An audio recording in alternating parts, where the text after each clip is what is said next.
Yo! Okay, it's me again, Fernando Villarreal, or you can call me Surfer, di ba? Dahil yun ang pangalan ng aking channel. Okay.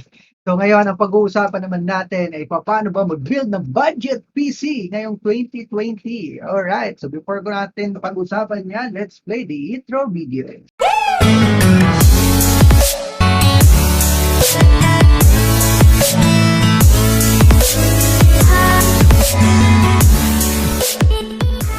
Okay, so ito na naman tayo. So sige, pag-usapan na natin, no? Paano ba talaga mag-build ng budget PC ngayong 2020? Okay, so before ko siyempre sabihin kung ano ba yung mga kailangan, kailangan muna nating pagbasehan ng tatlong bagay.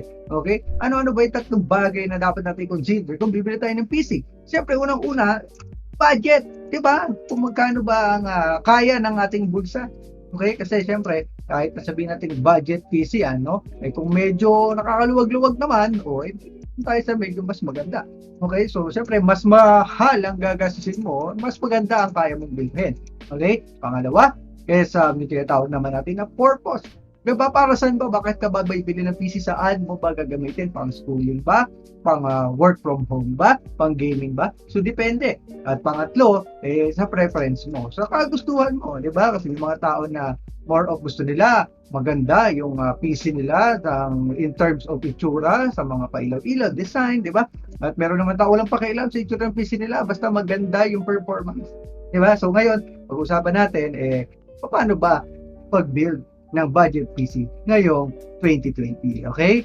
Pero ngayon, ang gusto ko munang i-focus kung ano bang processor, okay, ang dapat nating piliin kung tayo ay bibili ng computer. Okay? So, yun lang muna kasi medyo mahaba pag pinag-usapan natin lahat, di ba? Magpo-focus muna tayo sa processor. Okay, ano ba ang processor, kapatid?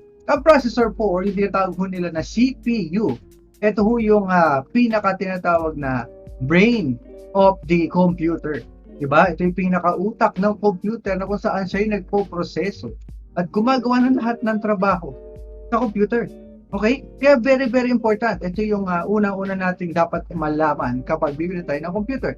Okay? So sa processor, meron tayong dalawang choices. Okay? Meron po tayong tinatawag na Intel at AMD. So ano pinagkaiba nila? Pangalan, di ba? O sa pangalan kumpanya. Ano ba yung Intel, ano ba yung AMD? Yung Intel, ito kilalang kilala na ng lahat. Subok na, kumbaga, di ba? At ang AMD ang kanyang matinding kalaban. Okay, lalo ngayon, medyo nag-upgrade ang AMD. Ngayon, alin ang masasuggest natin kung tayo ay more of sa budget PC? I would suggest doon ka sa AMD. Bakit? Kasi hindi hamak na mas mura po talaga ang AMD. Okay? Ano naman ang advantage kung tayo ay mag-i-Intel? Okay? Ang Intel po is talagang alam natin niya subok na when it comes to performance, no? Talagang mas powerful po ang mga chip at processor ng Intel. But the problem is medyo may kamahalan talaga. And most of the Intel chips or processors, wala ho siyang kasamang video card or built-in na graphics card. Kung saan kakailanganin din natin yan kung tayo ay magbi-build ng computer. Okay? Pero next time na natin pag-usapan yung about the video card. Let's focus on the processor. Okay? Sa mga processor po, marami hong klase ng processor, ang Intel at ang AMD. Okay? So, ngayon, kung medyo pasok naman sa budget ang Intel, walang problema, maganda rin talaga mag-Intel ka. Pero anong klase ng Intel processor ba ang dapat nating pagpilian or i-consider? Okay? Ako, sa panahon ngayon talaga, ang masasuggest ko is mga processor ng Intel na i-series. Okay? Ito ho yung tinatawag na i3, i5, i7, at i9. Okay? Ngayon, ano bang pinagkaiba-iba niyan? Usually, nagkaiba-iba po ang mga bagay na to when it comes to core and threads. Ano ba yung core? Ano ba yung threads? So, mas maraming core. So, siyempre, mas kaya niyang mag-multitask.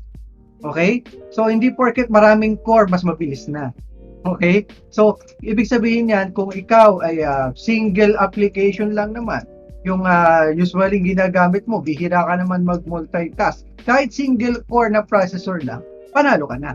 Pero kung marami kang application na ginagamit sabay-sabay, may Facebook, may gaming, nag-i-edit ka pa, at kung ano-ano application sabay-sabay, kakailanganin mo ng mataas or madaming core na processor. And siyempre, mas mataas na klase ng processor, mas maganda ang performance, mas mabilis din ang kanyang process. Okay? Siyempre, mas mahal din yon. Okay? Ang i3 ang pinakamura sa i-series, ang i9 ang pinakamahal na processor sa i-series ng Intel. Ngayon, hindi rin porket naka i7 ka, naka i5 ka, maganda na. Bakit? Kasi meron ho tayong tinatawag na generation. Okay, ito ho yung pagkakaiba ng bago at lumang mga klase ng processor. So, siyempre, nag-start yan sa first gen, second generation, third gen, and sa panahon ho ngayon, 2020 ang pinag-uusapan nating budget PC. Ang masasuggest ko po is at least 7th gen, 8th gen, 9th gen, at 10th generation ng mga processor.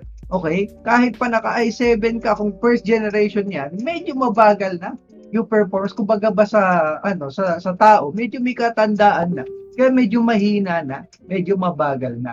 Kaya I would suggest yung mga bagong generation na like 8th gen, 9th gen, at 10th gen, pinakabago. Okay? So yun yung pinakamasasuggest ko pagdating sa mga processors ng i-series ng Intel. Okay? Ngayon naman, when it comes to AMD, ang masasuggest ko naman dyan is yung mga Ryzen, okay, series na processor ng AMD. Okay? So, merong Ryzen 3, merong Ryzen 5, merong Ryzen 7, at merong Ryzen 9. Okay? So, ngayon, ang maganda when it comes to Ryzen, meron po siyang tinatawag na built-in na graphics card na kung saan, maganda siya, lalo na kung mahilig ka mag-gaming, mahilig ka ng konting editing, videos, so talagang magagamit mo siya ng mabuti. Kasi ang graphics card, ito po yung parang nagiging katulong ni processor sa pag-process o sa pagtatrabaho. Diba? So sabi nga nila, it's always 2 is better than 1. Diba? So may trabaho tayong gagawin, mas maganda kung dalawa tayong gagawa, mas madali. Diba? So si AMD, yun yung advantage niya. Diba? Sample, ikaw ay nagko-computer, meron kang application na ginagamit na processor lang ang kailangan, tapos sabay nun, nag-render or nagagawa ka ng video, so hindi masyado mahihirapan si computer mo. Kasi bakit? Si graphics card ang tatrabaho para sa video, tapos si processor ang naman ang tatrabaho ng the rest ng trabaho na kailangan gawin. So mas mabilis yung nga namang matatapos yung trabaho ninyo. Yun ho yung advantage naman when it comes to AMD processors, especially Ryzen processors, Ryzen 3, 5, and 7. Okay? So, ngayon, kung budget PC ang pag-uusapan, pasok na pasok talaga si Ryzen. At ang pinakamura nila sa Ryzen series is the Ryzen 3 2200G. Okay? Ito po yung pinakamasasuggest ko sa lahat. Okay? Kasi bakit? Ito po yung pinakamura. At the same time, mabilis na. When it comes to Intel naman, ang pinakamura po sa i-series natin is yung i3. Okay? So, ngayon, nakadepende. Sabi ko nga, kung ikaw ay work from home at school ka, nag-aaral ka online, so, hindi mo naman kailangan masyado ng mataas na graphics or mataas na processor. So, masasuggest ko, ito ka sa pinakamura. Pero kung ikaw is more of sa gaming, more of sa video editing, kinakailangan mo ng mas mataas na processor at usually kailangan mo talaga yan ng graphics card. Depende na sa'yo. Kung medyo kakaluwag-luwag naman, pasok naman sa budget, willing kang gumastos ng extra, you go with the Intel. Okay? Kung medyo gusto mo talaga is yung sulit na. Kasi, di ba, value for money kung tawagin, you can go. I would suggest you go with the Ryzen series ng AMD. Okay? Ngayon, siyempre before we end the video, gusto ko rin may matutunan kayong bukod sa computer. Gusto ko rin mag-share ng konting inspirational na mga bagay. Itong mga bagay na pinag-uusapan natin like pagbili ng computer, ito ho yung isa sa mga tinatawag natin na upgrade. Upgrade sa buhay, di ba? Kasi bakit?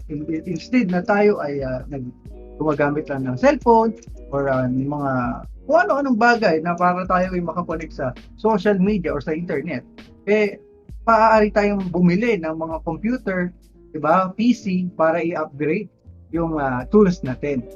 Kung saan sa buhay talaga, kailangan natin yan, ang mag-upgrade. Diba? Sabi nga ang unang-unang dapat natin i-upgrade is yung the way tayo mag-isip o yung mindset natin. Kasi bakit? Kapag hindi upgraded yung mindset mo, mahirapan ka mag-adjust. Katulad sa panahon ngayon. Diba? Pandemic tayo, lockdown, or ECQ, GCQ, at kung ano-ano pang barbecue. Tama ba? So, madaming mga bagay na nangyayari sa mundo na kapag hindi tayo nakapag-adjust, especially na paano tayo mag-isip, baka hindi ka makamove on.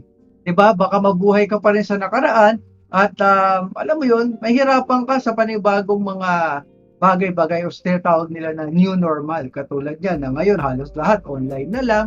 Diba? Hirap na tayong makipagkita personal, bawal na yung mass gathering. Diba? Marami ng bagay ang nagbago. So kung hindi ka pa rin mag-a-adjust dun sa panibagong sistema, mahihirapan ka, mapag-iiwanan ka, at baka mahuli na ang lahat. Marami kang bagay na makakaligtaan. Maraming bagay ang masasaya. Kaya ngayon pa lang, i-upgrade mo na yung sistema mo, i-upgrade mo na yung mindset mo. Kasi pag na-upgrade mo yung mindset mo, mag-upgrade lahat ng mga bagay sa paligid mo. At who knows, baka magpakatulong to, magamit mo yung mga bagay na to para mag-upgrade yung buhay mo. Financially, mentally, health, or anything na pwedeng mag-upgrade sa buhay mo. Mayaman! Lahat tayo mag-focus tayo sa pag-upgrade. Lahat tayo mag-focus sa making things better para sa buhay natin at para na rin sa mundo. Okay? So, ngayon lang guys, ang gusto ko i-share sa inyo para sa video na to. Next video, magse-share naman ako sa inyo kung ano ang dapat naman nating i-consider pagdating naman sa pagpili ng RAM, memory card, storage, motherboard, graphics card, at iba pang bagay regarding sa computer. Okay? So, yun lang guys. Again, this is Surfer. Kung may mga tanong kayo, mag-comment kayo dyan, mag-like ka na din, mag-subscribe ka na din para masaya tayong lahat. So, yun lang guys. Bye-bye!